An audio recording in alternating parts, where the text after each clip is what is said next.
probably thinking about getting a therapist myself. Yeah, it's good. That's we all good, need man. it. Yeah. It's like you can pay somebody to talk. Look, I'm gonna keep it this. good, man. You can tell me allowed to sit. I'll critique it. It's different. Like, I used to always wonder why it's like people would just go ahead and have somebody different do it. But like, when you really think about it, it's easier for you to tell a complete stranger that type of stuff than it is to tell, because like, they don't know close to you and they can't judge you in any form or shape. Yeah, not saying that you would get judged or anything, but we're talking about it. The main thing about it is they're able awareness. to kind of guide you into understanding yourself, so you know those triggers that lead you to certain places. You know, because honestly, everybody's feelings are valid. Yeah. You know, because it's okay to be sad, it's okay to be happy, it's okay to be nervous, and those things. But you just gotta understand, like, okay, I'm having that feeling, and I'm not gonna be living here for the rest of my life. Like, it's a phase. I'm gonna get through it. You know. So then, we'll talk about your mental awareness, dog. It is Mental Awareness Month, isn't it? Yeah, it's a lot of months. It's like already. and that was last the month. one you just brought up. It's the Caribbean, Caribbean American Month, I think. Yeah, I didn't know that was a thing, but supposedly I swear every year we get 5 new holidays. Don't complain, dog. it is. And also, before we get off the mental health thing, as long as they're paying time and a half for that day, we celebrate. But remember, the therapy, our company covers it. Yeah, I thought they only cover one session. I don't know about fine, whatever. They cover enough. Like, sometimes that one might help you, and you might, start your money better. You may go in there and she look at you. Y'all might feel a way about this, but it was Donald Trump that signed the National Caribbean American Heritage Month thing. That's fine. Did he sign? You got to give credit with credit. It was his thing. I mean, he signed it. Did he make it an official holiday? Yeah. It's an official. Well, it's not official. No, we need a day. I need that day on the calendar. It's a national celebration month. We get a whole month. Okay. Yes, So we go ahead and we celebrate a month, and then he bans Cuba from the U.S. But I mean, it was started. They said it was started since like 2005. Some Congresswoman Barbara Lee wanted to recognize Caribbean people. Yeah. Are we recording this? So we are. So he just said okay. Yeah, he basically said okay. So he really didn't do anything. But hey, he did say okay. He did okay. Yes, what number are we at? 48. All right, so let's start this. So in June 2000, hold on, can I just say this and we'll use it or something? Yeah. In June 2005, the House of Representatives unanimously adopted H-Con RES 71, sponsored by Congresswoman Barbara Lee, recognizing the significance of Caribbean people and their descendants in the history and culture of the United States. On February 14, 2006, the resolution similarly passed the Senate, accumulating a 2-year bipartisan and I don't know how to pronounce that word. Forgive me.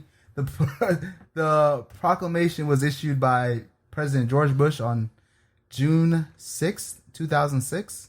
Since the declaration, the White House has issued an annual proclamation recognizing June as Caribbean American Heritage Month. On 666?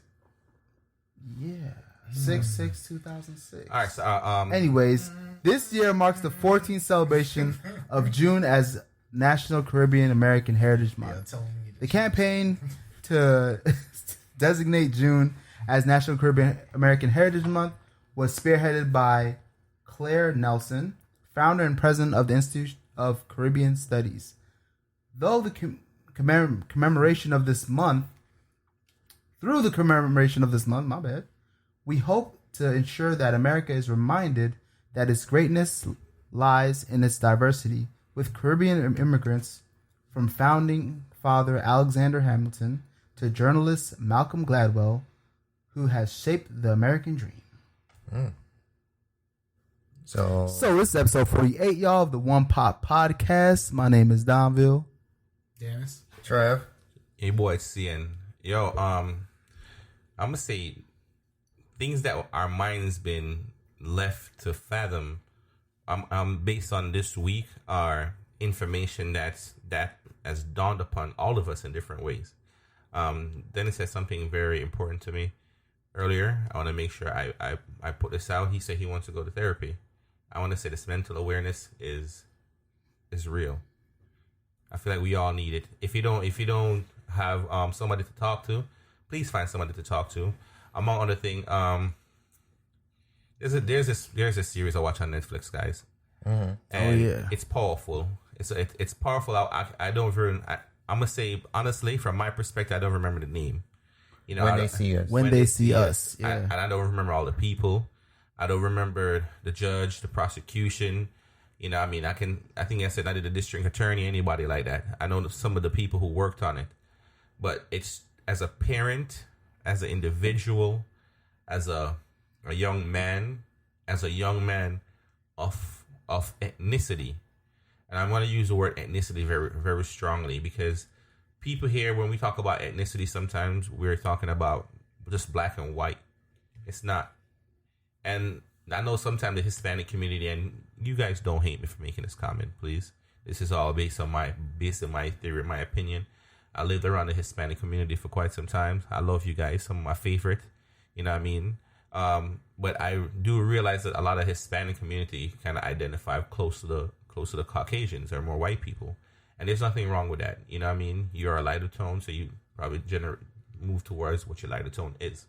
But after watching this series, it shows that the instant you have something inside of your gene that differentiates you away from what you are, other than from just a human being, it has a lot to say about how we need to move forward in this world.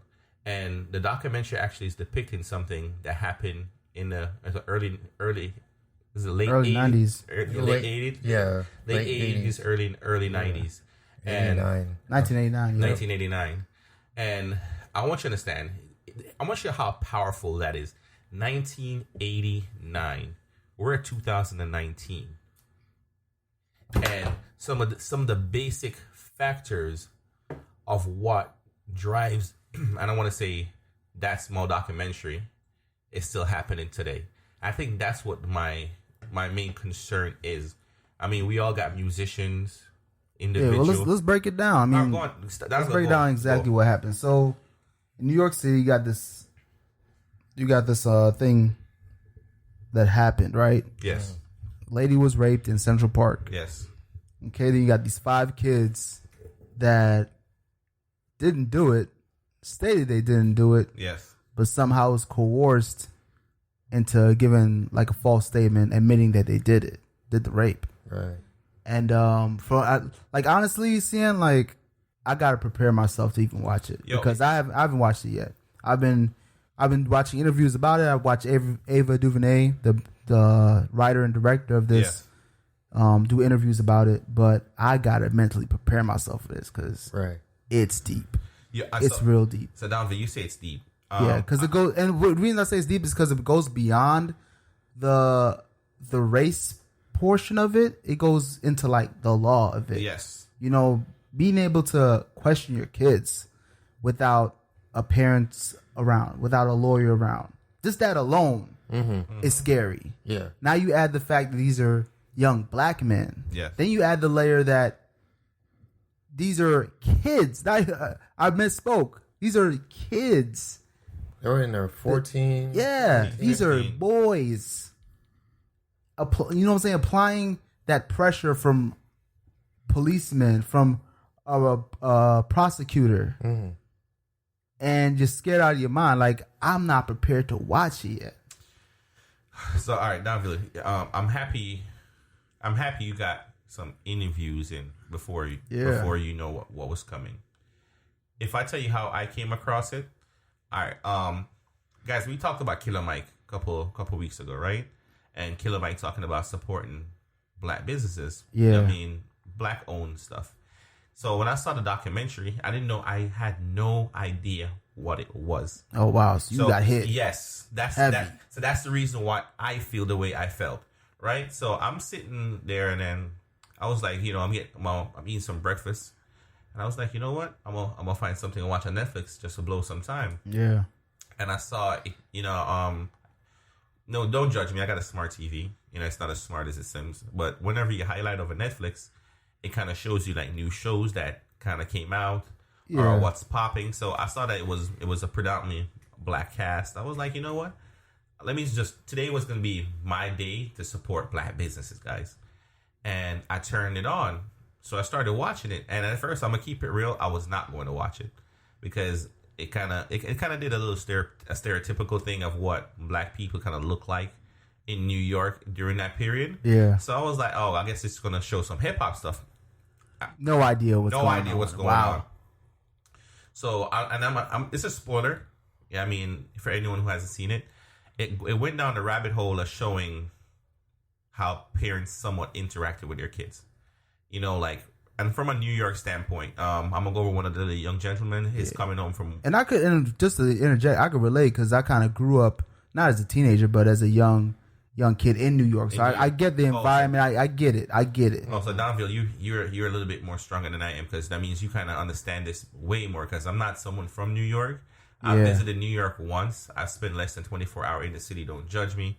All right. I haven't been yet. You see Travis? Yeah. And it was, and just to pretext this, Brooklyn was different in the 90s than it is now. Way different. Like, literally next to my apartment, there was like dudes selling crack. Yeah. Literally. Yeah. So it was like a lot of that stuff was sheltered by my dad. Was like, all right, go in the house. Don't go out when you have your older cousin with you. So I never saw any of that craziness, but I did see little glimpses of it. Like, it was rough. Mm-hmm. Now, we're gonna Donville. You kind of broke on how rough New York is. Now, the thing that was touching about the documentary, and I'm using it as a documentary. Normally, I would have said series, but it's documentary. It's facts, right? It's supposed to be 90% facts, 10% fiction, and the only reason why it's fictional is because you had to really be there or be part of the prosecution team, or just so you can have the full details. There's, according to, I forget what the lady's name is. Don't judge me. I don't even want to call her name because I didn't want to give her the power. The prosecutor. Let's call her the prosecutor. Let's call her the prosecutor. Right? And, yeah. Ooh. Now I know. Before I continue, guys, let me make sure I get this part out because I don't wanna get anything misconstrued. Rape is wrong. Definitely, rape of any kind. I'm old school Jamaican, you know. I don't believe in hold down and take it. You know what I mean? For all my international counterparts, I'm not going to hold a young lady down and take something away from her that she didn't intentionally plan on giving to me.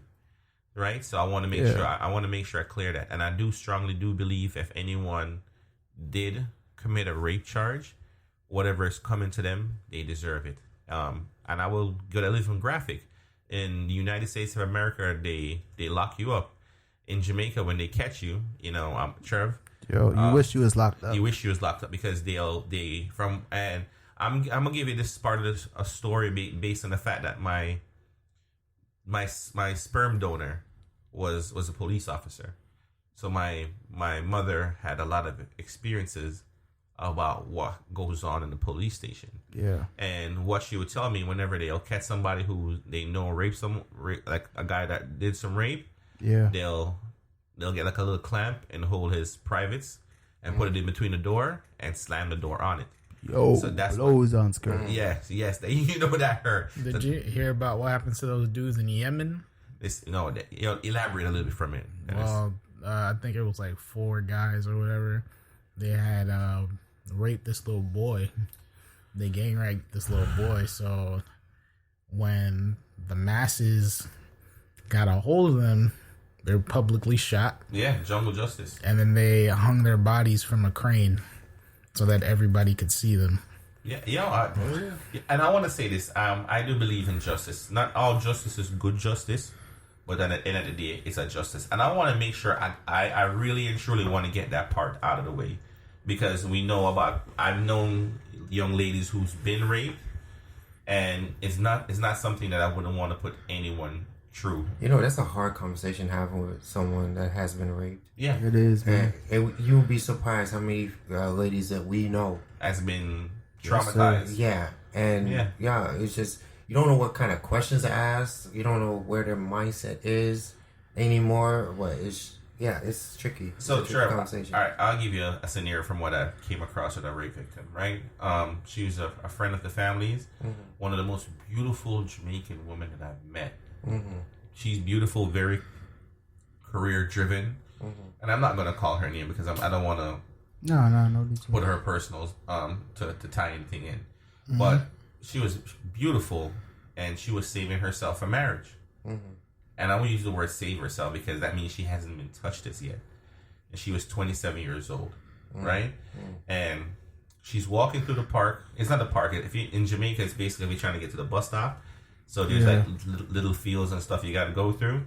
And she said when she was going to go through the field to go to the bus stop, something said to her, "Do not walk there by herself that night." Normally, when she goes through it, it's like it's co-workers. You know, you go through your workers. You guys got to get home, so you guys gonna travel in groups. And the area that she got raped in, which is the sad part, is the area that I've walked through numerous times with me and my mother by herself. Wow. Just me and her walking to get to the bus stop coming home from work. So that could have been my mom. So it touched me there. And she walked through there, and she said the guy stopped her and was trying to talk to her. She was like, no, she just trying to get home. And she said he followed her to the bus stop. And, you know, in those times, cell phone was technically for rich people. And, you know, she said all she remembers, he's trying to like touch on her, like, you know, touch her her bottom or something like that. And she said no. And she's like, she felt it coming. And so she grabbed her bag and she like tried to run. And she said all she remembered is when she tried to run, her legs just wouldn't move. And as a child, then that's where my mom kind of stopped it, you know. Yeah. And it was more like it was. And I want to say this, guys. The story was not told for me to hear. The story was being told because someone was traumatized, and they were just given their view of what happened in the heat of the moment, because it happened, and it was my family who found her in blood on the ground. Wow. And if you, this is the crazy part, we really literally went her direction because we knew she was going to be at the bus stop, and we're like, okay, we got a ride, let's go pick her up. And then we didn't see her there, and then the person who was driving the car at the moment was like, it looks like there's somebody crawling in the park. And I'm using the word park. In Jamaica, it's like an open field. Yeah, like a soccer field. Like a soccer field, right? And you just saw the person crawling. So we didn't even know it was her. We just saw the person like crawling for help. And we were like, and I'm going to say this, guys. In Jamaica, when you see stuff like that happen, normally we turn our heads and we're like, yo, that looks like this is going to get something serious. Because we know people getting shot. You know what I mean? So it was a situation where we didn't want to go out there, but we were just worried that it could have been her. It just felt something, you kind of instinct. You feel me? And it was her. She was raped, and you know, like she had to move that process. And the sad thing is, we never caught the guy. And the crazy part is, we know what the guy looks like, because it was a guy who was out there all the time. But it's not like this generation where people snapping pictures, or it was just more like, yo, what was the name of that guy that normally stands there? And everybody was like, oh, know who it is, but you don't really know. Right? And he just didn't show up. So, I'm giving that story, so I've known somebody who gotten raped, and the details were there. Yeah. Now, watching the show, the details weren't there. And man, I'm gonna say this, and as a parent, Donville, and I'm gonna say this for me and you, and this is for Trevor and Dennis as well.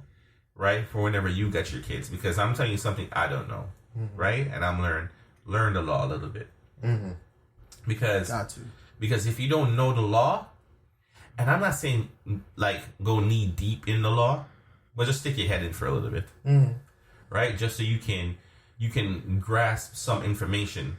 Like one of the lady kind of saved her son, even though she didn't save him because somebody else tied him down into the scenario. She was like, look, my son is a minor. You can't take a statement from him without a lawyer or his parent or his legal guardian being there. That was the best thing she ever did for her son. Yeah, that's the number one thing we have to know, man, as parents. Wouldn't that have technically worked on all of them? Would it? Yeah. Yes. Yeah, because they were all minors, right? They were all, well, one of them was 16 at that He's still a minor. That's a minor in every state but New York. I want to make sure you know. You see how important that is? That is a law in every state but New York. New York State law says that if you're 16 years old, they're allowed to charge you as an adult.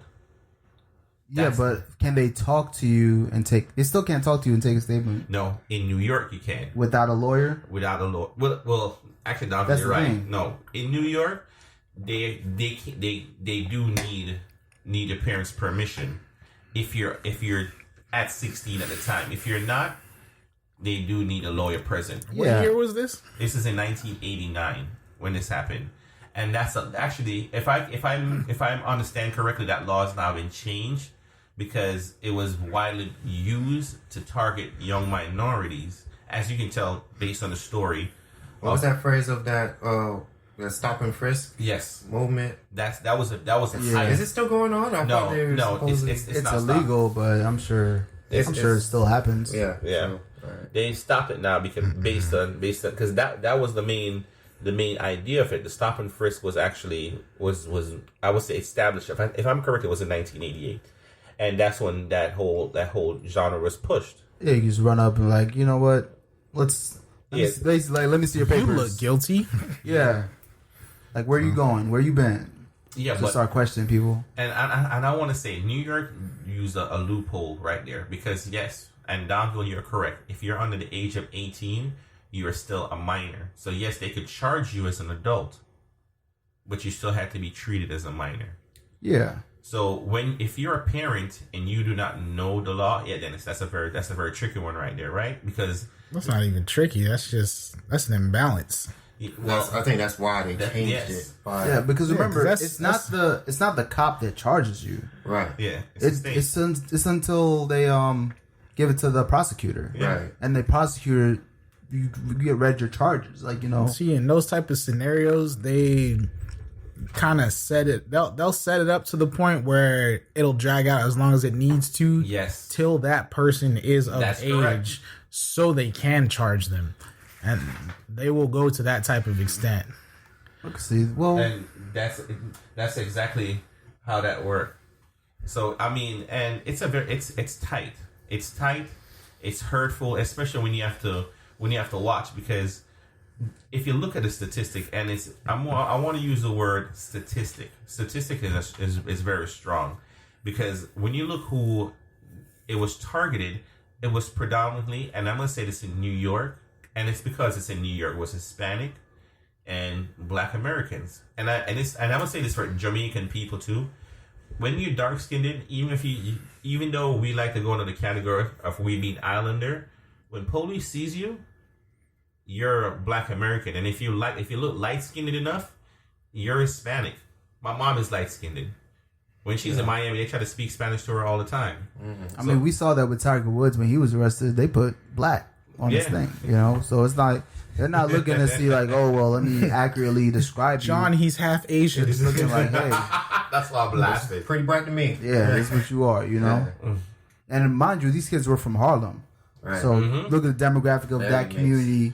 In the late 80s, it is straight up Hispanic, Dominican, Puerto Rican, and Black. Can you give me a small demographic of what Harlem is consist of? What now? I mean, it's been the same way, Trevor. No, it hasn't. Didn't it get gentrified?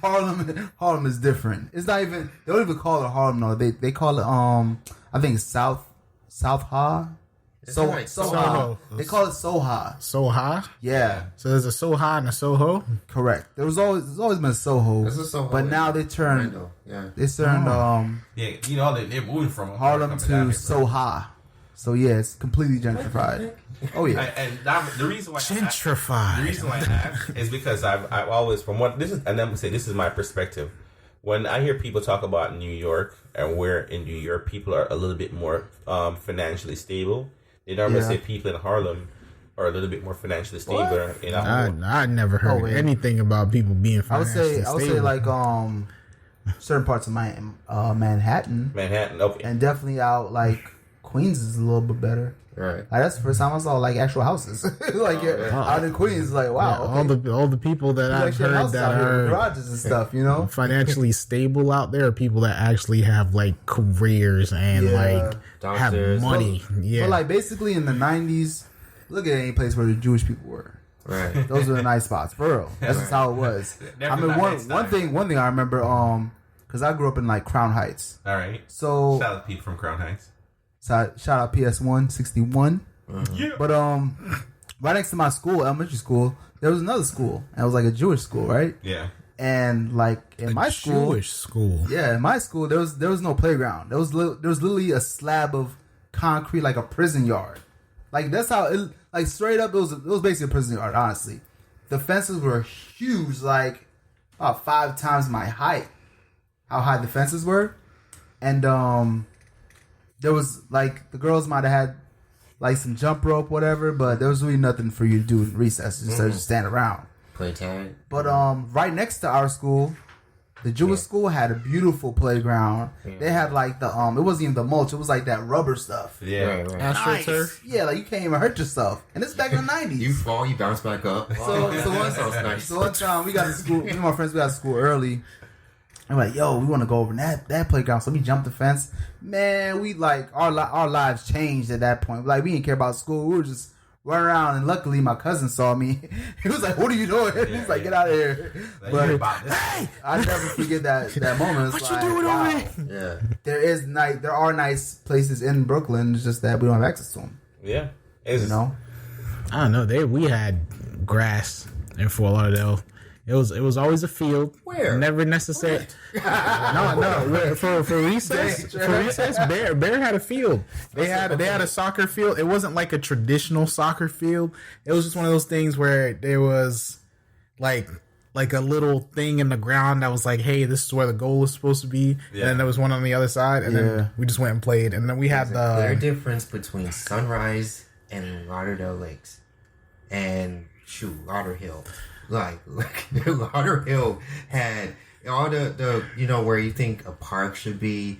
It's a trash heap. Yeah. At least this was in the 90s. It changed a little bit now, but it was this trash heap. There was nothing but random running dogs around there. Yeah, it was nothing but concrete. If you saw anything that had a fence that remotely looked like a park, you can guarantee there's a basketball court there. Oh yeah, that's one thing that was always there was a basketball court. Shoot, I remember New York, man. Because the apartments all had like a little courtyard area. Yeah. And it was basically the same thing. It's a section of concrete between buildings, basically.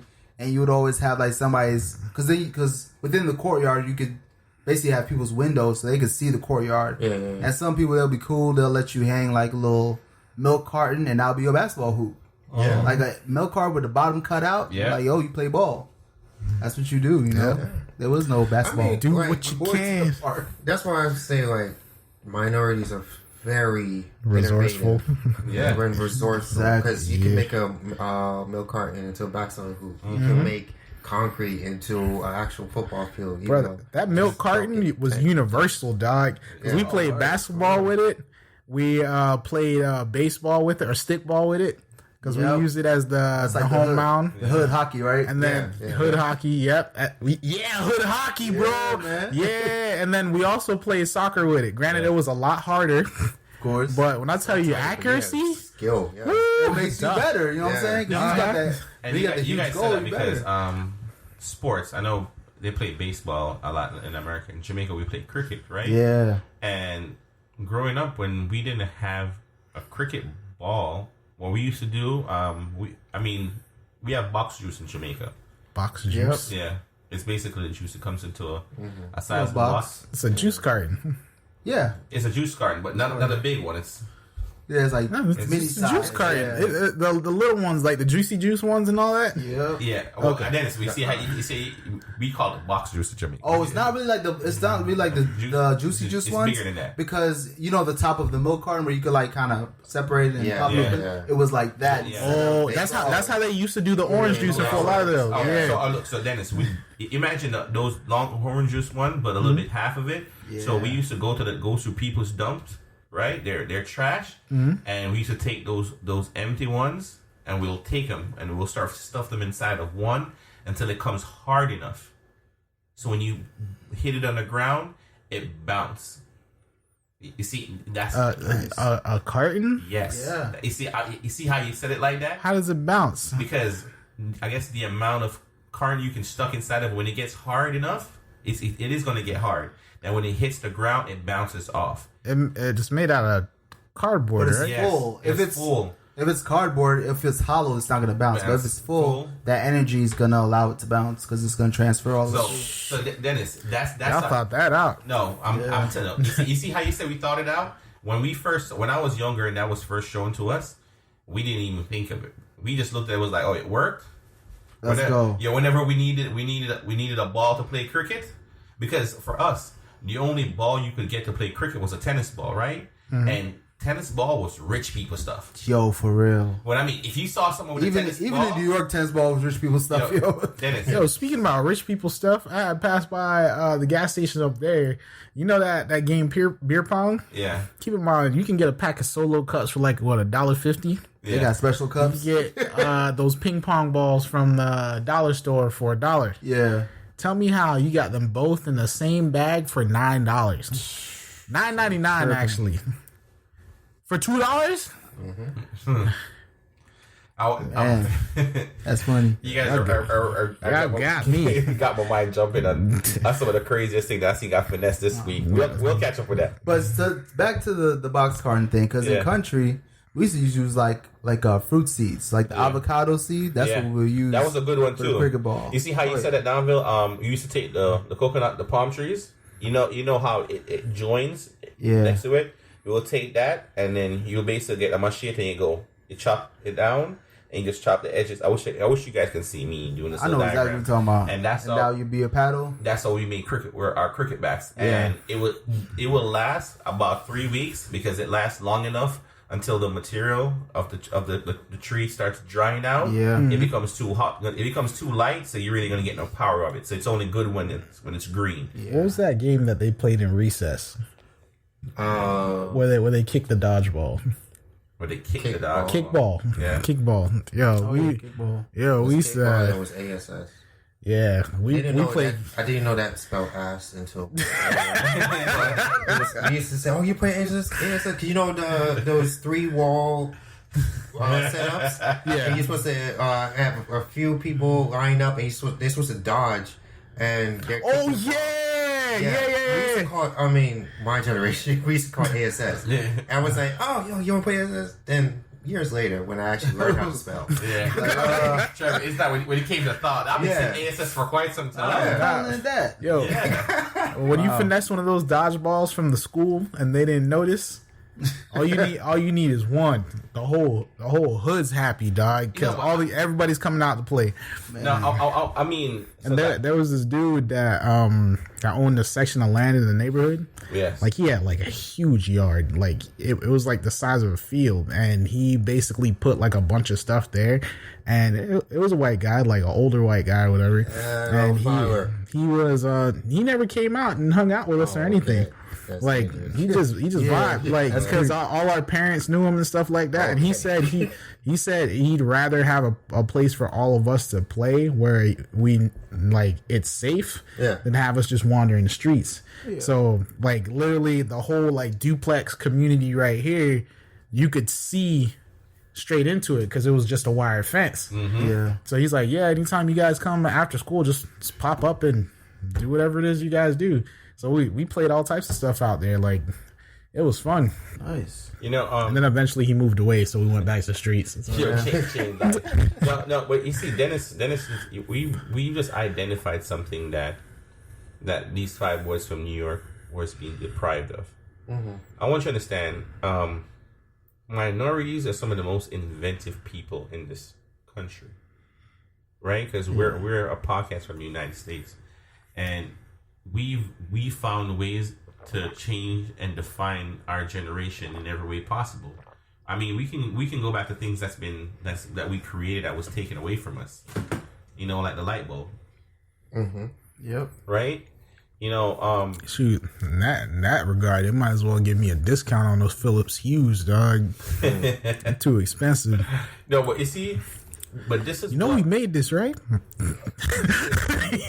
Well, what these 5 boys were deprived of is a future, right? We're going to talk about them depriving the future. We're not going to talk about them winning their lawsuits because yes, that came nearly 20 years after. Those so minuscule to what the trauma they went experienced through. And I want to talk about. Were they at least in the same jail together? Well, yeah. All right. Let me give you a little bit of a spoiler. They didn't know each other, Dennis, until they all got charged. Wow. Oh, wow. So all of them didn't even know each other. They never met each other. Only one of them knew the other guy, and that was the guy that went to the station. That was his friend. That was his friend. And when they lock him up because they didn't want his story to get changed with his, because they used him and beat him up. You see this is why it's so powerful. They literally beat the little boy up and forced him to lie. And then they didn't lock him up with his friends. All the co-accusers, everybody who was going to technically get charged for it first, right? They basically have them now they see each other after they already had a written statement. They already was on camera giving a deposition, basically saying what their view of what happened. They were basically naming people out they've never met. Imagine someone walking into a room, Dennis, or two authority figures who you're supposed to have respect for, who's going to define your community, walked into your room and beat you up and be like, yo, Trevor raped somebody. You never even met Trevor before. And then he's looking at you like, well, look, Dennis, if you didn't say Trevor did it, you're going to jail. You're never going to go home. You're 15 years old. You're looking at it, yeah, Trevor did it. I didn't do anything. So they had one kid blaming it on another kid. They basically had all the boys blame each other without saying that they raped. So basically, this is what happened. Trevor saying you raped somebody, right? And vice versa. So you're saying you didn't do it. Trevor saying he didn't do it. But in Trevor's story, you raped the girl. In your story, so the didn't do it didn't matter because somebody else was blaming you for it too. Yes. So now imagine you're a parent in New York City where if you don't show up for your job, I'm gonna say this: Florida is lenient. Sometimes if you don't show up to work and you call out sick, they're like, "Oh, you ain't making it today? All right, dog. You're gonna show up tomorrow, right?" Nah, bro. Depends on where you work. State. No, they can fire you. They can fire. From my experience, I've met people who don't show up for work for like a good day and still get their job. Keep their job.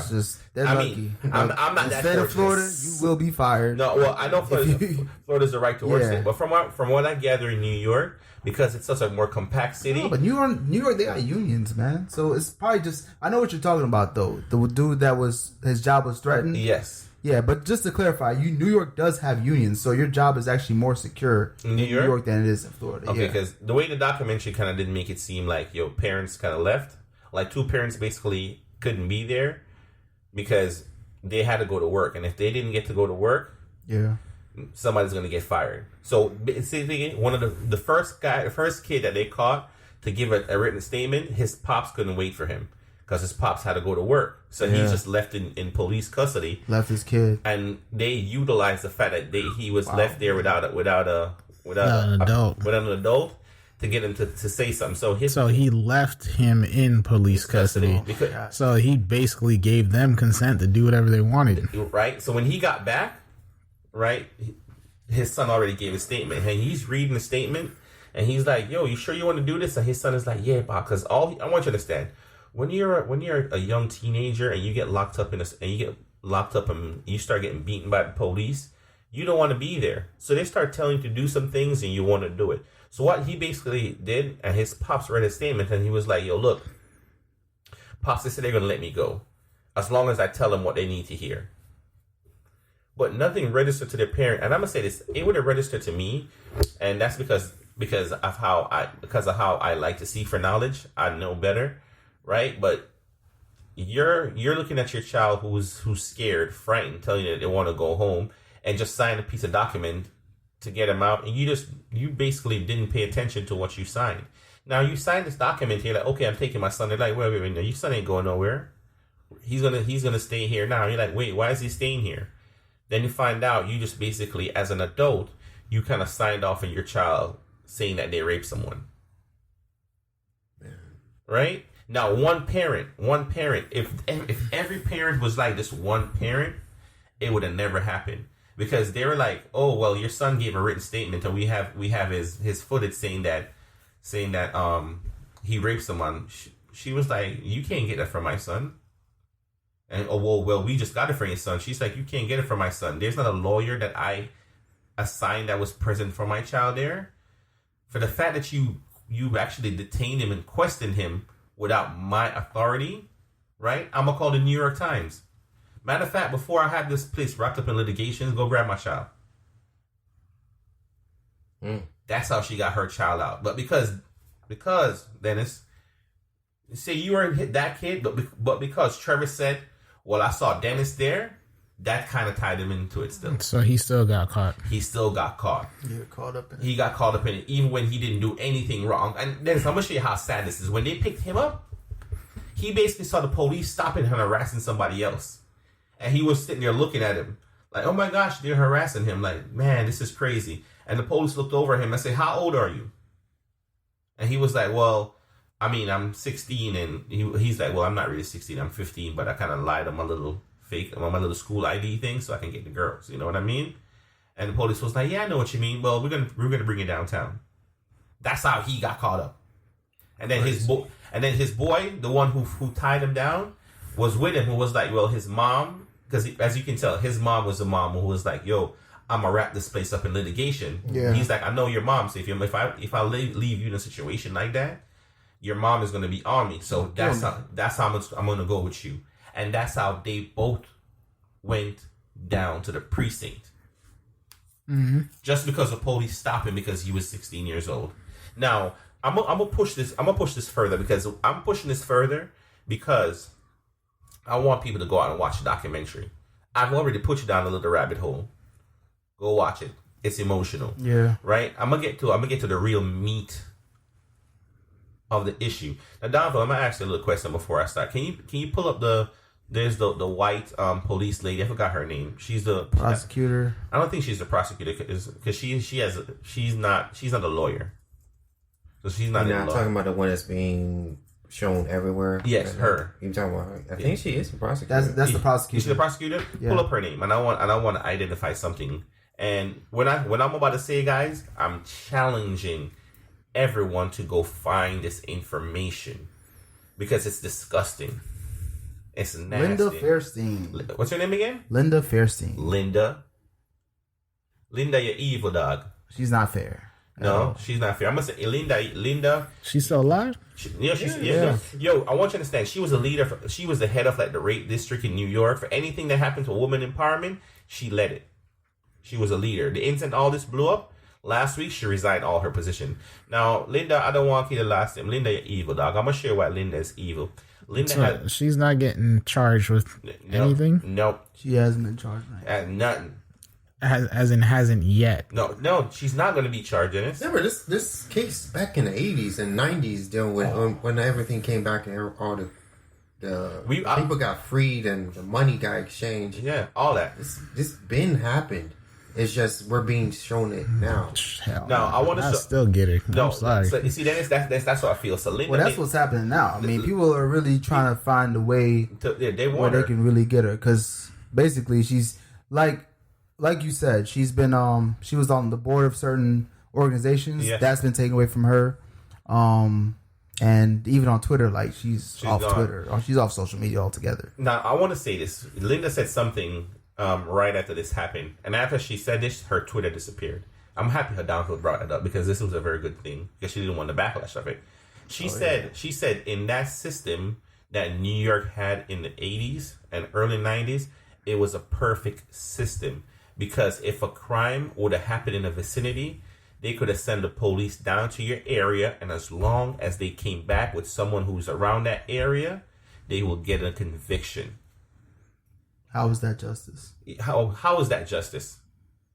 Like Linda, I want you the amount of Jamaican bad word right now, my lord, because that's evil. And on top of that, because it does come full circle in this case. Yeah, the actual guy that did rape her. Yeah.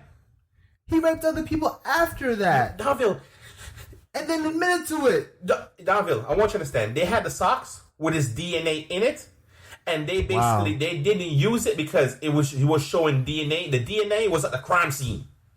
The socks that he that his semen was located inside of was at the crime scene, and they tried to test the semen to see if it belonged to the other boys, and then it didn't, and they swept it underneath. We ain't gonna use that. No, they kind of use it. So when they brought it up in court, what did the district attorney did at the moment? She and I understand, and I don't want to take anything from her. Yes, she was as she was doing her job, right? But what Linda basically looked at her was like, yo, tell her story. Forget about all the evidence that we have. Yeah. Forget about the evidence what we have. Tell her story. So when the socks basically was brought up, and after everybody know, oh, the socks with semen. Well, now I want to bring in the victim. Don't even test it. Don't just kind of tie it in and go move along. No, guys. Wow. I'm gonna ask you. Do you guys know who Harry Houdini is? Mm-hmm. You know who Harry Houdini is, right? Do you know Harry Houdini, Trev? I don't think so. All right, Harry Houdini is a famous magician, right? I didn't think that's Yeah, the just say Houdini. Houdini. You Yeah. The Harry kind of threw us that's off. why. No, but Trev, you see it's the reason why that is because it's called misdirection. Okay. What you learn from a magician is how to misdirect people. So hold on, you just misdirected me knowing who Houdini was? Yes. But Trev, what? Look. Because y'all didn't know his first name. No, hold on. See, that is the most important point right there. So they had the main evidence that tied the real raper down, but it wasn't good enough. Because they already spent the money on the investigation to investigate the little boys. So that money had to come with a return. Yep. They need a prosecution. So in that sense, they made it look like it was there. You you heard about the socks. Yeah. That had the real evidence in it, right? But then what was the misdirection? They told you about the evidence. Now let's bring the victim in. Then you start looking at the real evidence like, well, we don't really need evidence. Let's listen to the victim. So she's giving her story.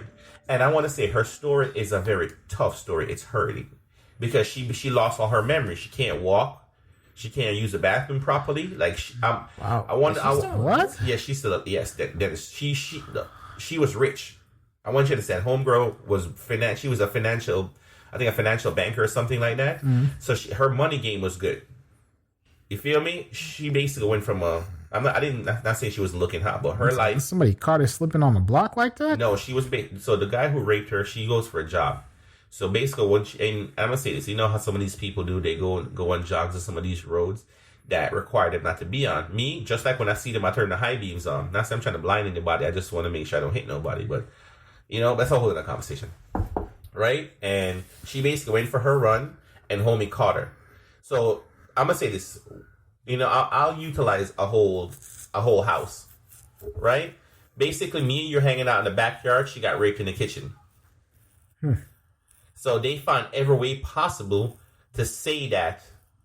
How did you get from the backyard to the kitchen? And that's basically they found all the other ways to do it. So this is the tricky part, Dennis. This is the tricky part.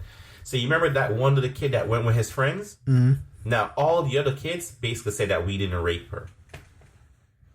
Right? Like, I try to blame it on everybody. They grabbed him and told him, on the tape, you're going to say you dragged the body from here to here. So what they basically made him do, he tied himself at the location.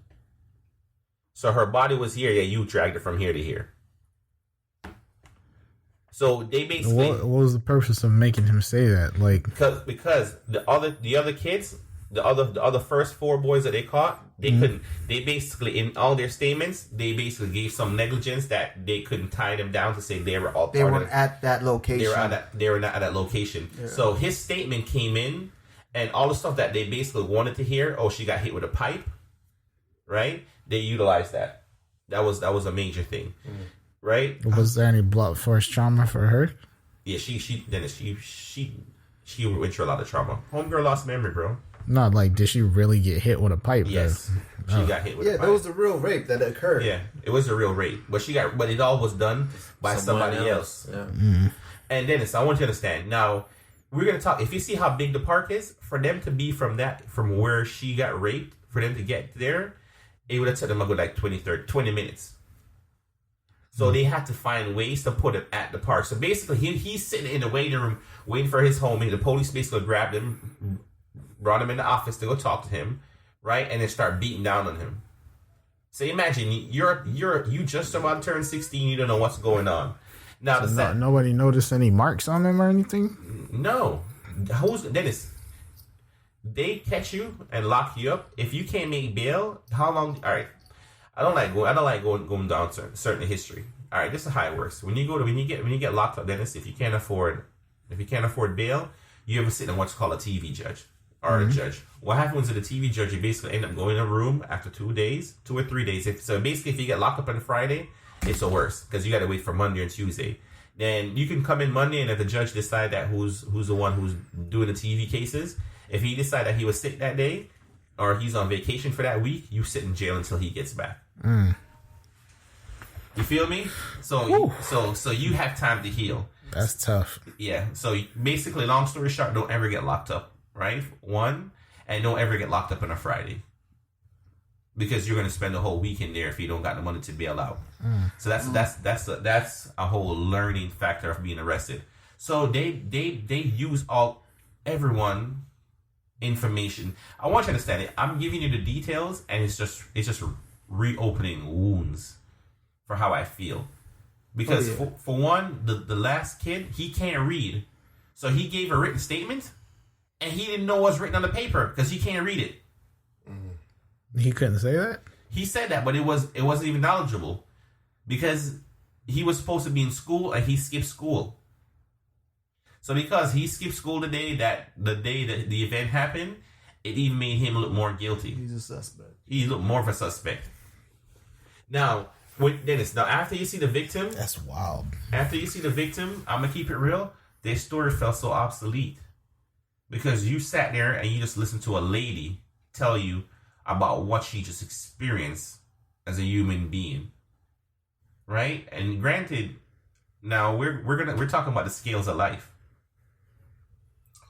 Now, when you look at what she gone through, when you look at the 5 black boys in the late 80s, early 90s, they ain't caring for them little black boys. You put them on a scale, she outweighs them 0 to 100 real quick.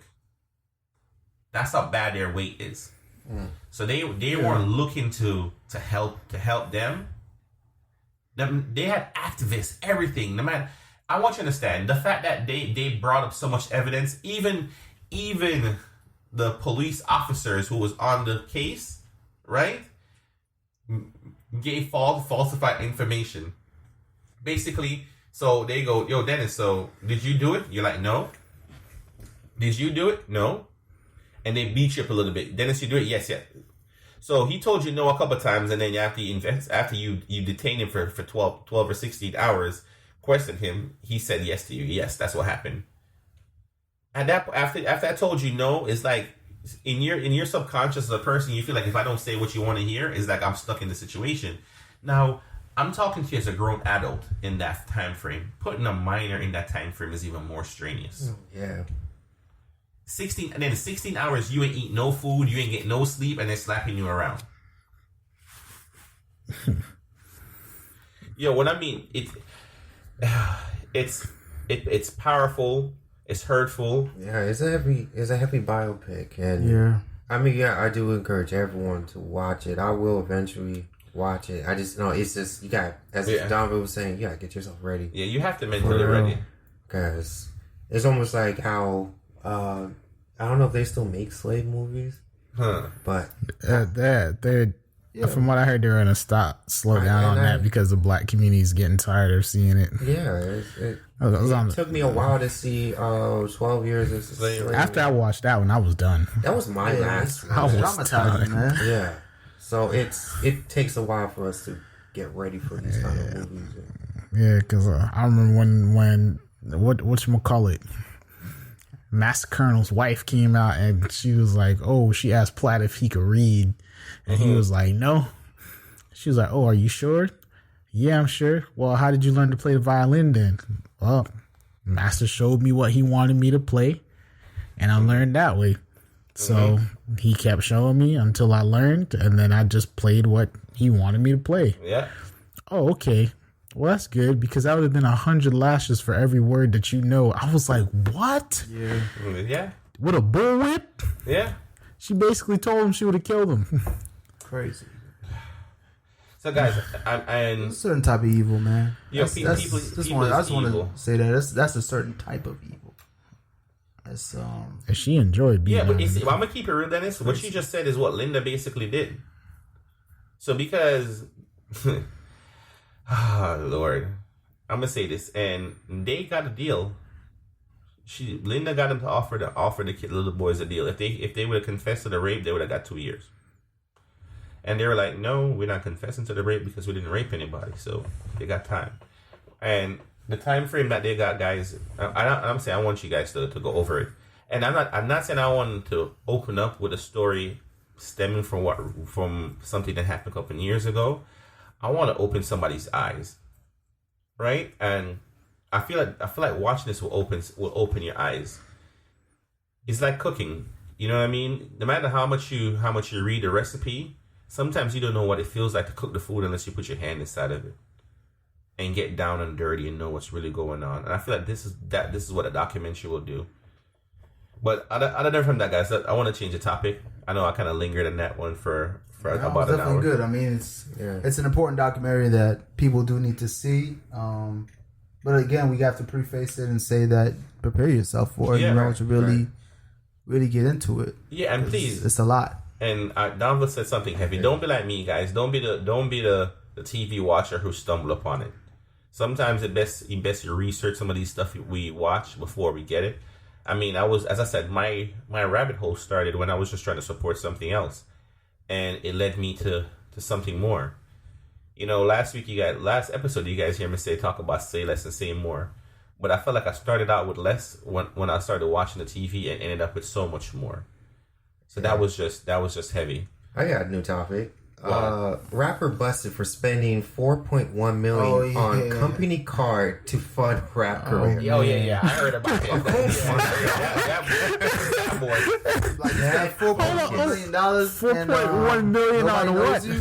That's the problem. Yeah. On what? You know, look, he got a billboard in New York. In Times Square. Times Square. Look at that. He got welcome to New York. Chat focus. Fake followers. Yeah. Hey, he spent it wisely. Music videos, all types of stuff. I mean, he's famous now. Well, look. I would have kept it real. You guys could have harassed me. Just don't give out my rap name. You feel me? Just so I can come back for all the for real. Let me bounce back from that. He's facing 20 years in jail. Yeah, all right, guys. Yeah. 20 years in jail. Jeez. Yeah. That boy ain't getting out. He ain't getting out. Well, Trevor, you bring that up. I gotta give. I want to put some applause on this one from Trevor. We're gonna go to jail. Hey, you Chad Focus. Oh, you know me? Yeah, bro. You on the TV? We're looking at you.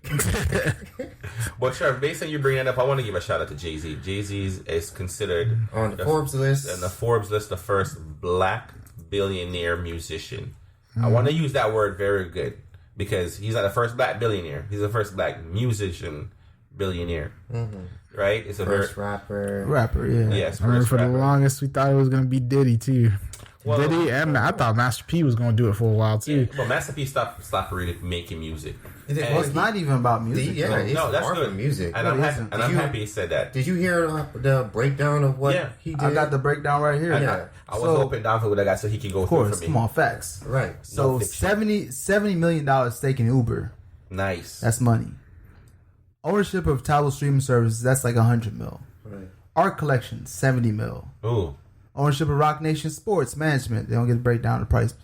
$50 million in real estate holdings and music catalog. But if you look at, and then what else is this? Hold up, this is probably old. I want to see the. There's a more robust list that gives everything. I saw that one. Let me pull it up, and it gives a whole calculation. Did you say? Yeah, the Deuce and the Aces.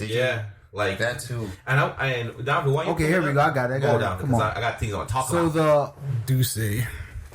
Armand Ace of Spades, baby. I'm not going to pronounce that. But Ace of Spades, $310 million. That's liquor. That's a lot of liquor. That's a $250 bottle of liquor. Alcohol is a lot of... alcohol in general, though, if you look at these portfolios of multimillionaires, that's a heavy part of their portfolio. Look at Diddy and Ciroc. Yeah. Look at who else? What's his name? Drake has one too. I gotta look up the name. I thought that was his dad's though. Not the Virginia Black. I'm talking about. He has the champagne too. Yeah, I got Champagne Poppy. but yeah, and notice that it is champagne. It's not just liquor. It's not really. liquor. Champagne. Yeah. $220 million in cash and investments. Mm-hmm. Duce is $100 million. Title's $100 million. Rock Nation $75 Mod million. Selection. His music catalog $75 million. So it's a small portion of it. Music is such a small portion. Of Art what collection he's made. $70 mil. Real estate $50 mil. And that is how you get to $1 billion. Now, I want to say something based on that, and I'm gonna show you. And sure, we're gonna talk about the guy who signed himself from his company and paid himself, right? His ways about how he went about it was wrong.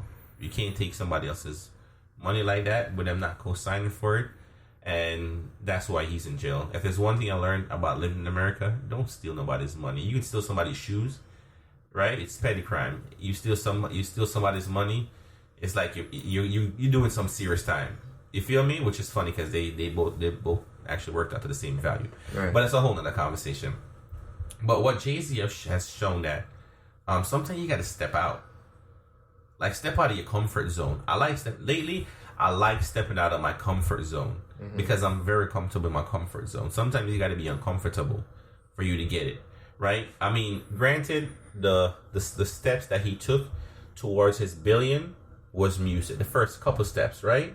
But if you look at the steps that came after music, of what it generated. What was the clothing? Yeah. I mean, look, you gotta look at it from this perspective. What gets you there, quote unquote, is not what gets you past there. So yeah, you get into the business game using drugs. That's really what he got into music. Yeah. But he can't go ahead and just keep pushing drugs and expect to get anywhere. So you gotta switch to music. Right. But you can't do music forever and expect right. to push past that barrier. So you gotta do something different. You gotta keep to push past that barrier. Right. And Each time. And he's gonna go beyond. And just to show like the investments that he has now is not gonna get him to $2 billion. No, it's gonna be something else. Something else. Crazy. You know what I mean? Marrying Beyonce. I don't know. Well, but you know what I'm saying? Yeah, like, you know, they never checked her money. No, she does. She's when you up there, when you add them up, I don't think she's $1 billion, but I think she is. You get to put them to maybe like Rihanna topped her on the Forbes list because Rihanna's Fenty line is she's up for instance the makeup thing. All right, guys, stop. I want to change the whole narrative. I want to give shout outs for this one. I want to give a shout out to the artist called Coffee. Yeah, Big up Coffee. Yes, yeah. I mean, we've been talking about new music, and the reason why I'm talking about new music on Coffee just is doing something right now after her first big single. That's redefining. No, she has Rapture in the track, and Toast is a big song, but Coffee is actually getting writing credits on Rihanna's reggae album. Good. Nice. Good. That is big in a dog. Yeah, big ups. And Rihanna is trying to sign her. I mean, granted, she's going to still be on a Jamaican management team, but for her international part of it, Rihanna is trying to sign her to Rock Nation. I'm trying to tell her to take Rock Nation deal. Coffee is huge. Like, and this is the thing about Coffee that I've noticed. I don't think it translates to anything. When you got a pure heart, yes, and you do something, yes, it's just different. Well, it's different. Yo, but I'm gonna say this. Yeah, like when I heard her Rapture out of nowhere. Yo, that girl's heart is pure. Dog, like the way she ripped into that track, she caught me. She caught me off rip with that one, and I heard Toast like literally right after that. Yo. So I was like, hold on, let me run through some tracks right quick, and I sat there, I listened to it for the rest of the day. Yo, so I was on that, dog. Like, she's good, amazing. All right, she's real good. I don't feel like you know she's Rastafarian, right? Of course. All right, I just want to make sure I know she's Rastafarian. Now, the thing about her being Rastafarian and being a female and being good is that Rastafarian promote inner peace. Right, the love of the land. So you have a young lady who's culturally inclined, and I want to use the word culturally because the way the Rastaman them kind of live in her environment, right, is a no shoes thing. You feel what I'm saying? You eat in the same way everybody eat, no matter how much bread you make, because a lot of people don't know what avenue coffee came from, because coffee came through Chronic's avenue. Because Chronic is the one. Spanish tone. Yeah, he's the one who promoted her first. If you know what I'm saying? So don't get it twisted. Coffee had a good team behind her, right? But it's because her team is so humble. And I want to use the word humble. That's why Toast is so big. It's because the team is so humble. You're not really paying attention that you have millionaires over there that was backing her team. But they were backing her to give good music. Because if you listen to Chronic music, Chronic's is like the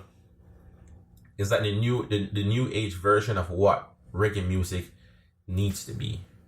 Yeah. You feel me? Very traditional. Yeah, Very traditional. It's true to reggae music. And it's not even that. As I know Chronic's made it when I see Chronic's perform. When I see Chronic's perform on Jimmy Kimmel, I was like, you did it, bro. Yeah, Chronic's is big, yo. You feel me? Yeah. You did it. And I really want to give Cuff that, because granted, she's not coming on there as just an artist who's singing. She's getting writing credits. Yeah, she's a writer. She writes everything she sings. You feel me? So that's the reason why I had to change the narrative when we got that. Because guys, that was one of my big talking points. Let me put another kid on, because he's huge right now. He's gonna be huge. He's not. He just started out and already caught the wave. Go on down. This kid called Rema. I know Rema. You know Rema? Yes. Yo, when I say huge, this kid is gonna be huge. Because I'm big into the Afro beats, vibes, and the Caribbean vibes, of course. But he's from where is he from? I want to say Nigeria. You know, I'm my bad for all the Africans out there, but I kind of lump y'all into all the West Africans. Okay, he's West African. I know that for sure. But yo, this kid, I don't think he's even 21 yet. No. But yo, I heard this track that he got called "Do May Be." Yeah. Yo, the track is pure. Music. And that's the wave that I love about this generation. Like, yeah, you got the pill poppers and all that craziness, right? But you got this wave that's coming, right? Of these kids that are not even talking about the drugs. They're just talking about living life. Yeah. And it's coming across real nice in the music they're bringing out. And on top of that, so his name is Rema. Please look it up. Rema. Yo, the kid is talented beyond measure. Yeah, down below, we're talking about music. He said something, he's not from this pill generation. Yeah. And the reason why I'm laughing when he said that is because you know what this opioids is such a problem now? Why? It's because black people can't afford it. I'm laughing when I said that. I'm gonna tell you why I said like what, the pills? Yeah. They can. No. Really? Dennis, hold on. It's all about who you know. Just because it's not promoted for us, doesn't mean that we don't get a hold of it. No, Dennis, hold on. We do get a hold of it on the other end of the spectrum. Mm-hmm. But when you go to your doctor is not prescribing that for you, right? Those opioids, those stuff that the generation is popping, is from rich white people that's getting it. Now, when they get it and black people did get their hands on it, we brought it down to the smaller market and broke it up and sold it in smaller cap sizes. Mm-hmm. But the reason why it's such an issue is because it's predominantly, hurting the white community. And I don't feel like... it's huge. It's huge in white communities. Yeah. No, because look, this is what's going to happen, right? Not so we all don't get same insurance coverage, Downville. Downville, your insurance coverage, you probably understand this more than I do, right? Yeah. What most black people insurance does cover is not the expensive medications. Yeah, generic. We get the generic stuff. Now, you see, the people who technically can afford it, like the upper echelons, they're the ones who's really getting the good. I'm gonna say the XSCs, the good Mollies. They're the ones that's really getting it. Imagine they're not getting XSC Molly, but they're getting the medical version. It's all the same. Now, and the reason why I brought this up is because I was watching this on YouTube, and I'm not just on YouTube. These are doctors talking about it, and they're like, the reason why it never became such an epidemic before is because only certain people can afford it. Now, it started trickling down, and it spread so predominantly amongst Caucasian people, because whenever you go to the hospitals or they go to their physical care, they're the ones that's actually prescribing it for them. But black people insurance, and I'm not going to say all, a lot of black people don't have good insurance that can't cover those medications, so it just never hurt black people. If you look at the opioids thing is not really hurting black minorities. It's mostly middle class minorities or upper class white Dude, rich I people. hear it all the time, man. You know, I'm not gonna. I hear it. Okay, I hear it, and you know, somebody might get a back injury, things like that. Yeah. They'll be all in the lunchroom, like, "Yo, what pills are you taking? Yes. What medication are you taking for that?" You know, like you see it going on. So I totally relate. Yo, I see it going on. I see them passing each other pills. Like, oh, don't worry, this one is gonna make the pain go all the way. Oh yeah. So, and she's like, oh, my doctor didn't give me. And she's like, don't tell anybody I give you this one. You know, this one is really, really good. My doctor prescribed this for me. And then I'm telling you, the weird thing is, I don't want to call nobody out. doctor got names. The weird thing is that, like, they be on vacation sometimes, right? Yeah. Random, and they still got the prescription on them to give to somebody else. Like, yo, wait, why do you have that prescription? Right. To be able to miraculously, if somebody injured their ankle in the ocean on the beach, I got something for that. Yeah. What are you doing with that? I be wondering sometimes. You know, when they catch me, when they're fully cured, they still got the pills. They still got it. They be like, they still got it. Like, you know, they're still good. See, they're unexpired. I've been getting more into CBD oil. nice, Trev. It's healing. Yeah, because I used to have... Good for the joints. Yeah, I used to have many headaches due to high blood pressure. And I've been taking some CBD gummies lately. Trev. And you know, even though some of them knock me out, but I wake up not in the headache anymore. Like, I don't... Like, dead serious, every day I have headaches. Yeah. And it's either I'm popping so much Tylenol, so much Advil or whatever, right?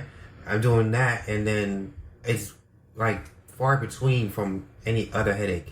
Only reason I ever have headaches after that is if my routine kind of mess up, and like I need to have my coffee for like a good 24 to 48 hours. Then you know the withdrawal start happening. Yes, that's it. Yeah, right. So, but I've been heavily pushing CBD oil for people, especially people that don't want to take some of these disgusting medications, right? Because they all have these horrible side effects. Exactly. Right.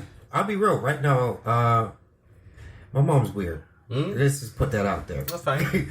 My mom, in the beginning, like growing up, you know, she said, "Oh, I'm not into the weed thing. That's when them Rastafarian people be doing, right?" Yeah. And that's years, like a good decade ago. Yeah. Now, you know, when she's like borderline retired right now, and she's having some issues in there, and you can hear them having them grown folk conversations. She said, you know, if I had someone to put in some tea. That's what they always start. The tea. So Trevor, I'm gonna say this. You said that my in-laws is very against things of that nature, right? For now. No, hold on. Hold on. So I went over those. You know, I had to drop an emergency deuce. Yeah, I do that a lot, guys. Don't judge me. All right, so I had to drop it. Hey, she close by the kids' school, bro. You gotta have it. I've done some heavy cleaning, so all right. So I want to finish. Went to go wash my hands, and I looked down at the bottle. It has a big weed plant on it. So you know me, I was like, so wash my hands, smell it. So I walk out the bathroom like, yo, Mrs. Newell, just so you know, it wasn't me. And she's like, "Oh no, that's my little hand soap. It's hemp soap. Hemp soap. Hemp soap. Right. Do you know what hemp soap? Hemp soap. Right. So look, now she went to Jamaica, and she bought stuff for the kids. Then my daughter's gonna come out with this dress. The dress says Jamaica on the front, right? Yeah. Weed plants everywhere upon the dress. Oh my gosh. I'm looking at her like, really? So and then my daughter, Daddy, look what Grandma got me. Your favorite plant. Oh man. Let me not go. And I got you guys want to understand. Now we're laughing now because a lot of people had a misconception that weed was legal in Jamaica for years. We just became legal. Right. Just to get it out there. And I want to give a shout out to all my Canadians out there for making this possible. If you guys weren't buying it, we were not allowed to grow it. All right. So I want to. The way they push it over there, it's heavy. Yeah. No. Right. Well, Trev, they push it because it's all medical, and I'm all good for the medical thing. Same here. But I want to say this: New York passed a law, and I feel like I'm stuck in New York right now. But New York had a law as a good law that came out where they're talking about people who's gonna go for a job and probation. Those are very two important things. They're no longer allowed to text for THC in your system. Oh God. That makes sense. Yeah. Florida, hurry up. Florida. Well, I think because Florida's a right to work state, Trev, and they have so much government contractings down here. Yeah. I feel like even if it does, Yeah, certain companies won't because it's not federal, so yeah. you feel me? Yeah, you ain't doing that. No, but yeah. no, but I look. I think the conversation is good, and I'm gonna say why. I'm gonna tell you why I'm pushing this conversation. Not for anybody in a recreational thing, because, I've indulged in the plant a lot throughout my life, and people as always talk about people being stupid little kids. You know what I mean? Who's not meant to do stuff. And I'm gonna say this. It's the same way I feel like liquor. Not say I don't drink. I drink. I'll have like a 1 or 2 glass shift. I think 2 tops. And that would be me for the night. You feel me? And then I may indulge in something else. Now I've met some kids over the last couple of weeks who talks about these endeavors. And the reason why, guys, I'm gonna drop a promotion for myself. Right. Free promo. Just look me up, guys. You guys know I'm gonna give you my government Cornelius Walker. I do forex or currency trading. So if anybody who would like to learn how to trade forex, please go ahead and look me up on Craigslist. I do seminars. So please. All right. So talk to a lot of kids who's in college who wants to learn how to trade currency, right, Trev? And a lot of them smokes. Because when you're in a group and you talk to them, what you do for fun, I hear it a lot. And when you ask them what's their motivation beyond smoking, a lot of them don't. I'm gonna say this: I've come across a couple who I've sent information to for them to learn and teach them things, and you can see them on it. Like, hey, Mr. Walker, da da da da da. Hey, Mr. Walker, and it feels good. I'm not gonna lie, guys. It does feel good because I feel like if I can teach anybody something, especially something that's knowledgeable, I'm really willing and able to do it. And then you have some of them who's like, so what you been doing all day? I've been smoking all day, bro. That's one of the things I held against marijuana is almost like same with liquor. It's like there's people just know how to abuse it. Yeah. And you're kind of making a bad representation for everything else. Yeah, you're hurting yourself, really. Yeah, and you're hurting. You know what? Who you're really hurting? Those little kids that need it when they have the severe seizures. Yes. Yeah. When they could have a medical relief from the CBD oil or from the THC oil. And you're hurting them more than anyone else. Yeah, because people is going through real things. People really have anxiety attacks where they need something to calm their mind down. Right? Some people do go through body trauma where they're feeling enough pain where they need something to calm them down. Some people is going through seizures because their body is somewhat out of control. And guys, don't judge me. I don't know my full details on seizures, so I couldn't make it sound any prettier. Who needs a CBD to help him? Now I want to say this, and I'm doing this as an advocate, right? If you're a stupid child, and you don't know, and this is not misguided. It's such a powerful word. I mean, it's not even for children anyway. I mean, no, it's children not. should not be. No, well, it's not any type of medication. Children should not be prescribing, giving themselves medication. They always need to be supervised by an adult. It need to be supervised by an adult because I've seen little young kids who this has changed their lives, and it's not for the people who smoke it recreationally because it does help some people that way. And I'm not trying to tell anybody how to self-medicate, right? But if you feel like you're that person who can't get anything done when you're on this, stay away from it. It's just you gotta know yourself. You gotta know yourself. Yeah, you still need to be a productive human being. You have to, got to. Like I can say this: if I were to roll something up and put it in the air, I'll go home and clean. I'll be folding my clothes. Yeah, you gotta keep moving. You gotta keep moving, and I like to trade. You feel me? Right? And guys, look, that's just me pulling out my vape, so you guys know. Yeah. You feel what I'm saying? It was me. But I want to say it like this. But I can be productive, and I trade better. Yeah. Than anything else because I'm very analytic, right? So that's Sorry, I was to cut you, but when you brought up the whole vape thing, that is such a big thing moving now. Yeah, it's huge. Especially with the THC added to it. Moving again? Yeah. No, it's popping off even more. Like if you watch, It's been like that for like the past 5 years. then it's in Europe. So Charlie brought it up. In Europe right now, it's more open for you can do that. So people just have vape the vape tanks with straight TX, then it's just going ham. Like so, what they're doing now, they're banning the pens. From the jewel and stuff like that from playing because it could turn into like an explosive device. But that's a whole other conversation. But yeah, I don't know. I enjoy it because there's these filtered cigars that I like too called Durhams, and they're not good for you. So like, I'd rather do that than jump on those. And then see, some nice flavors in them thing too. You know, it's like all these things are just leading us far away from cigarettes too. Yeah. Which I don't like. I've been hearing so much commercials on like iHeart and other companies talking about using jewels instead of smoking cigarettes. But they have the same effect. Yeah. It went, it does have the because same the thing is, nicotine it's and- new, so there's not that much research on it. That's the thing, yeah. So That's who what knows I'm what you do with told. your body is you kind of taking a risk. Yeah. And I mean, they try to say they have ways to make them things studies happen. Yeah. I mean, I'm not saying this. They talk about. I'm not sure what really happens when you put water vapors inside of your lungs, but I don't think it really helps regenerate your lungs. And from what I came to understand, by putting water on your lungs, you kind of hurt your lungs. But look, water along your lungs. you feel me? I'm That's not that scientifically inclined to say yes or no. I know where that leads to. Let me drop this, guys.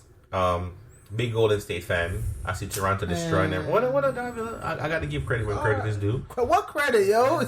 No, look. I'm gonna say this. Those boys are getting washed. No. Well, I watch a game. I'm gonna say it like this. Big ups to the Raptors, yo. Yeah, big up to the Raptors. I'm gonna tell you why I'm gonna say big up to the Raptors. I'm a warrior, right? Yeah, I'm a warrior in my own sense. I'm a gamer. All right. You feel me? If I'm playing you in a game and you got a weakness, I'm gonna exploit it. You feel me? You cannot look over at me and expect me to be like, yo, we're in a boxing match and you have a cut over your right eye. I'm gonna punch you in your right eye. Yo, hold up. Sorry. Just the finals. Apparently, LG is rolling out a Keurig looking machine that makes ice cream. Say less. Wait, what? You put the pods in there that makes the ice cream flavor. Interesting. Dog. Stomach aches all over the world, bro. Yeah, right. I hope they got like almond milk. Yeah, I'm gonna need some lactose version, bro. It's almond milk. Hey. But You wait, say All right, that. back to the Warriors. Yeah, but with the whole game series, I'm shocked that it's not like Over? I think it might still go 7 games. Well, I think that still might happen. How, Sway? How? well, sure. I'm gonna say this. Okay, Kevin who Durant are- is not coming back. No, I'm not saying not Durant. Kevin. No. I'm He's going to New York. this. Don't worry. But him going or not? Okay, Kawhi. There's no one to stop Kawhi. That's their main issue. Yeah. And now all the other players are getting better. Yeah, that's the thing. They got a full team. Yeah, It's and- not just Kawhi Leonard because you could. They might be able to shut down Kawhi Leonard and the Raptors will still win the game. Yeah, So, all right, let me say this, that's- guys. Look. good. The Golden State is missing 2 major players, right? And it's not Kevin Durant. That's hurting them right now. Is Clay playing? Clay's playing, but Clay's still sick, right? Okay. But there's one major piece on that team that is not healthy, and a lot of people's not paying attention to it. Iggy? No, it's not Iggy. It's Looney. I'm just guessing. It's Okay, Looney. Looney? And the reason why I'm telling you Looney is the most important piece of Golden State's team, a lot of people is not understanding it. And if Golden State wants to win, they need to bring DeMarcus Cousins and to sit him down and be like, look, for the next 2 days, watch what Looney does and just do it. Yo, What happened to DeMarcus Cousins has been horrible He's to been watch. horrible. No, and the reason why I'm saying he's been clumsy. clumsy. All right, look, 1 year deal? Looney's on the team. Looney's job is not to shoot the ball. Looney does 2 things, Trev. Rebound and Catch rebounds. Yep. And no, not even distribute. His job is not even distribute. His job is to make sure whenever Clay and Steph don't have the ball, he's setting on their roll picks. That's his main job. If you look when Looney's playing and healthy, Clay and Steph will always find a way to end up at the rim and drop a layup. Splash Brothers. You feel me? Okay. And even not, if he steps out to the 3-point end Yeah. and drops a body out there, Steph or Clay is gonna let it go. Yeah. Since they've lost Looney, Trev, Golden State has been feeling it. Looney was the big difference maker in when they played against the Rockets. We're gonna get a big check come free agency. You feel me? Because I want you to understand, DeMarcus Cousins is not supposed to be coming back next season. Nah, it's a 1 year thing. It's a 1 year thing. Now, I'm going to say this. If Golden State wants to be a number one contender team next year, because I'm going to say this, they're going to lose this year, guys. I love Golden State. Thank you for admitting it. No, and look, and I want to say this, Golden State, I'm going to keep it real. If I was Golden State, I will take this loss and love it. Because I can look at anybody and they're going to be like, oh, you lost in the finals? All my players were hurt. You can always make the debate. Like, you guys didn't really beat my team. Not saying it really makes a difference, but it doesn't matter. It Finals, doesn't. finals. No, it doesn't. It doesn't. But the debate, because look, I want you guys to remember when Golden State beat Houston last year, right?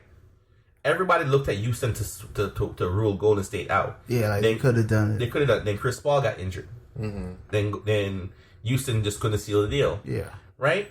Karma kind of comes back around too, because it's the same thing that when the first time they played against the Cavaliers, and I'm not a Cavaliers fan. Yeah. Cavaliers players got hurt. Kevin Love got hurt. Blase. Then it was left to LeBron. They lost. The other year came back. Kyrie was healthy. Yeah. Kevin Love was healthy. They won, even though Golden State should have won that year too. They lost a 3-1 lead, right? But I'm saying this in the debate. Looney's not healthy. Clay's not healthy. Iggy's not even healthy, right? Kevin Durant is not healthy. You're when you look at Golden State's starting lineup, out of their starting lineup, 4 people on their starting lineup ain't healthy. It doesn't matter. There's a reason why they're not healthy. Because they were pushing so hard in the regular season. No, they pushed so hard against the Rockets. Yeah. No, the Rockets pushed them because to them, the Rockets was the championship. Yeah, that's what they had to get past. They had to get past. If you look how they played the Trailblazers looked like they couldn't even hold a candle to Golden State. They just went off. They just did what they were came to do. Now, when you look at, and now as a basketball player, right, I want you to understand, the Raptors don't have the fastest player on the court. Not at all. They have the bigger players. Yep. Right? A lot of people don't understand. Gasol is a championship player. He played with Kobe when Kobe won the ring. Yeah. Right? He knows what it feels like to get it done when it needs to get done. Isn't the other Gasol's in Toronto? No. Which was one? I think It's the Memphis one. Which Mark Gasol. Which is it, Paul or Mark? I want to make sure. Paul was part of LA. Yeah, he's Mark was part of the Grizzlies. Memphis, and then he went to Toronto. It's one of the Gasol. Let me make sure. Because I feel like I kind of shot Mark myself. Gasol is the Raptor. It's Mark Gasol? And that one came from Memphis. Yeah, he came from Memphis, so that's even better. He's not even that because... And you remember how they used to play back then. They were that real down and dirty, gritty. know how to, defense well.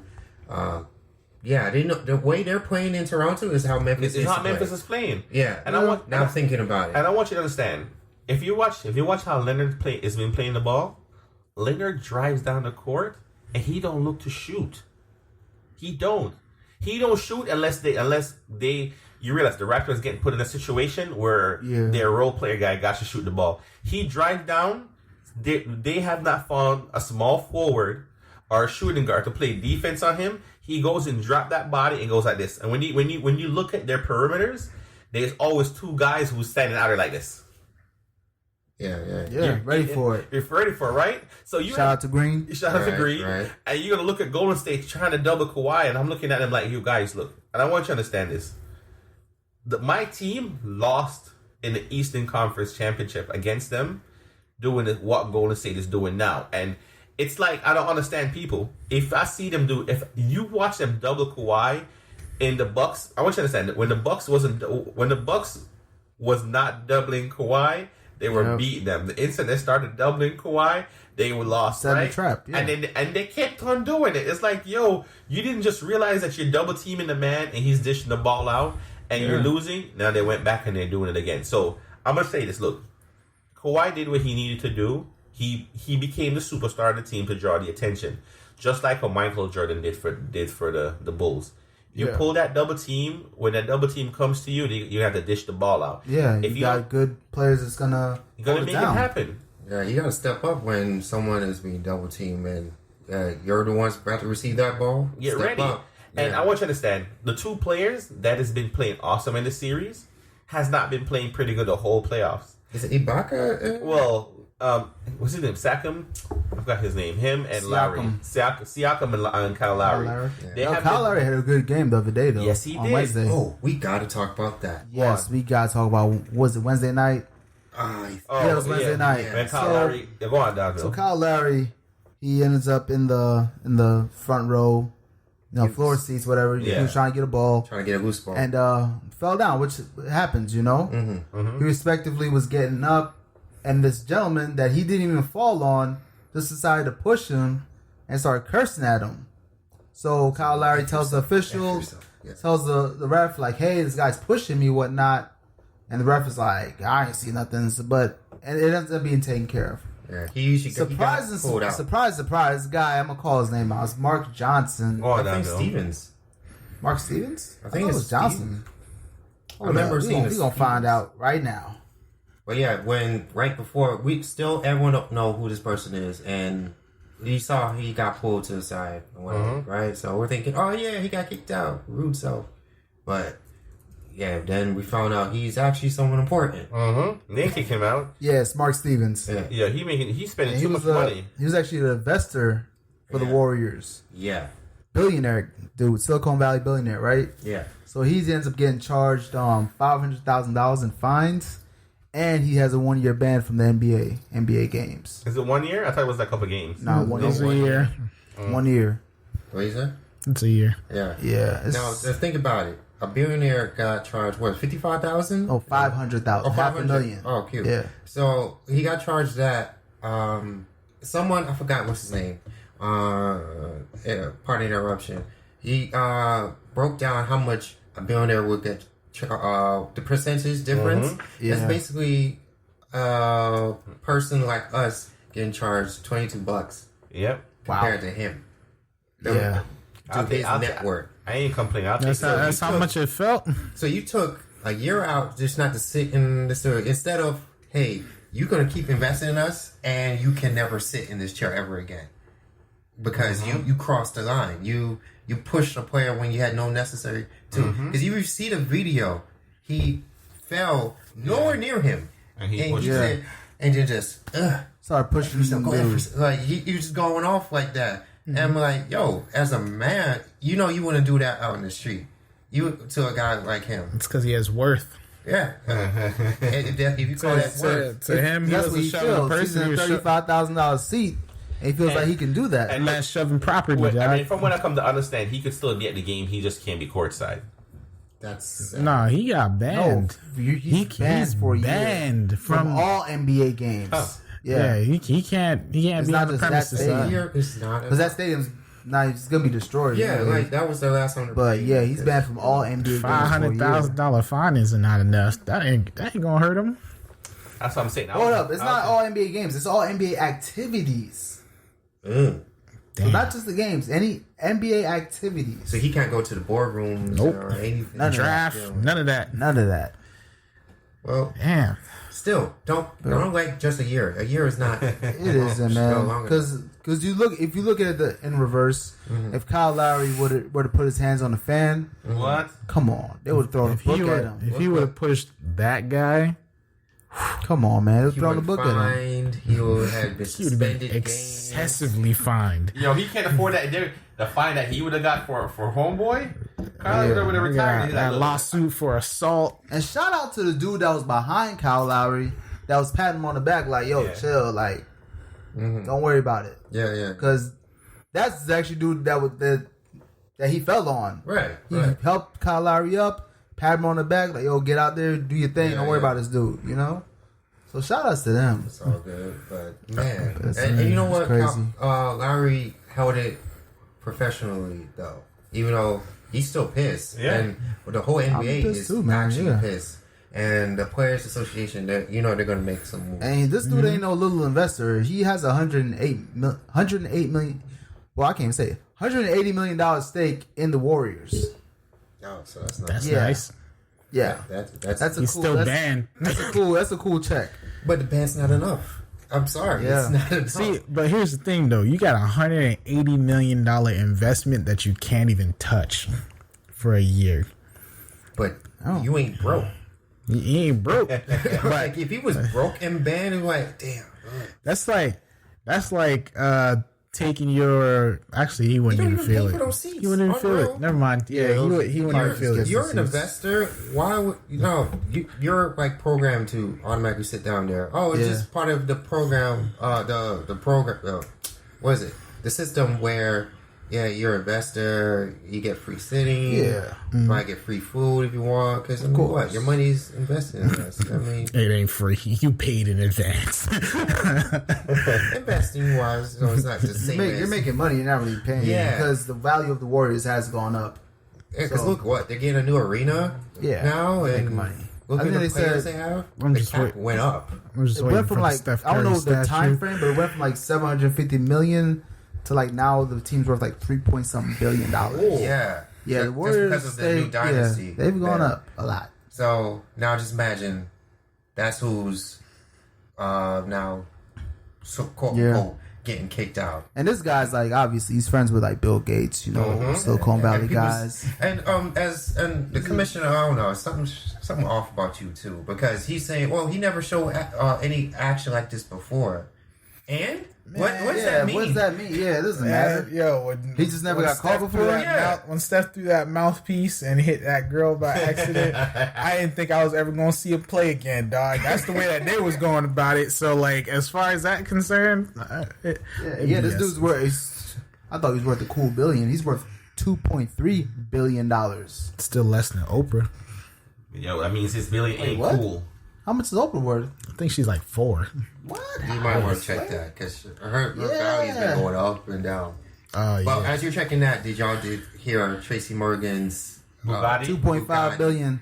Bugatti. Oprah's worth. Same day. The same day. 15 minutes after buying the Bugatti. Come on, man. You pull out the parking lot and crash your car. How? Did he crash it or someone else crashed? I don't know how exactly happened. He crashed it. He crashed it. Oh. Pulled it out the dealership and you crashed it. It was a $2 million car? They probably came outside and was like, yo, you know them repairs are expensive, right? Why don't we walk back inside? I can't now. Can I get a refund? I wonder how bad the damage to the car is. You might as well buy another car, dog. Should have got it is not. It's not worth fixing one of those cars. Yeah, it's a $2 million car, man. Hey, look, he'll make it and spend it again. Don't worry. Yeah, and luckily Tracy Morgan, he's that type of dude. He's just kind of very carefree. He's got a good attitude about things, so I'm sure he'll be fine. So we got any other topics to hit on? Man.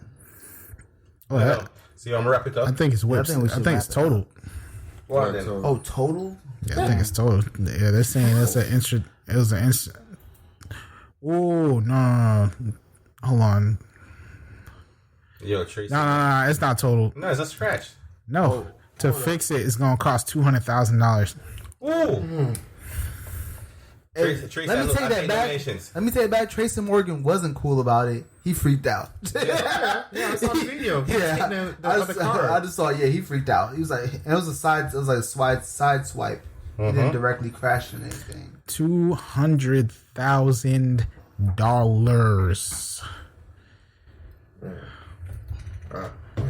Yeah. All right. So, all right, guys. I'm gonna wrap it up. I'm gonna start with the positive thought of the week, just to make sure. After talking to the guys and listen to the episode and see what transpired, especially in the last couple of years. It made me realize that as an individual, as a parent, that we all need to learn something about the law, something as basic as what rights you have as a parent for your kids. Yeah. So I'm gonna say this. For me today, I'm challenging anyone who listens to us. Just to know your rights, and I'm not saying to know the whole book, but at least know enough to help yourself. Right? For example, the most important rule: you do have the right to remain silent. Anything you say can and will be used against you in a court of law. That's very important. The right to remain silent. Yeah. Sometimes it just takes for you to shut up. You feel me? But if you read a book, you'll understand it or know what the Miranda rights are. But that's away from the fact. Ratchet thought of the day. Oh, I got this one. Yo, Adi, I hope you're listening to this. I'm gonna cross you up on the basketball court. I hope you listen to this part, right? Yo, shout out to my new family. Yeah. But me and you got war to settle, alright? Alright. Put back on the champ slides too. I don't care. All right. That's enough. Don't tell me you lost to somebody in the slides, dog. It was wet and I'm old. So don't even start there. Alright? Yo, alright, so Ratchet thought of the day. Wait a again, Trev? Adi. Adi, Big up to Adi, because you know what? I actually want him to come on the show because he needs guidance from us. Because he's a 17-year-old dude. And he's gone through some stuff. And I would like to. His story is actually something that we need to hear. Who's this guy? My new cousin. Okay. My cousin, dog. Give him a new. Yeah. Day already. Yeah. Big up to Adi. Big up to LJ. Big up to Angel. Big up to Tony. Big up to all the new family. Yeah, big up the whole new family. Yo, Tony, if you listen, I'll make you know that. Yo, you're large. Yeah. Yo, Farah. Miss Farah. Yes. Mommy Dupes. Mommy Dupes. I miss Miss Farah and 20 don't mean I hurt your feelings. So, no. He's gonna be like, what did he say? Listen, One Pop Podcast. Adi, you're next. Yeah. Peace. Yo.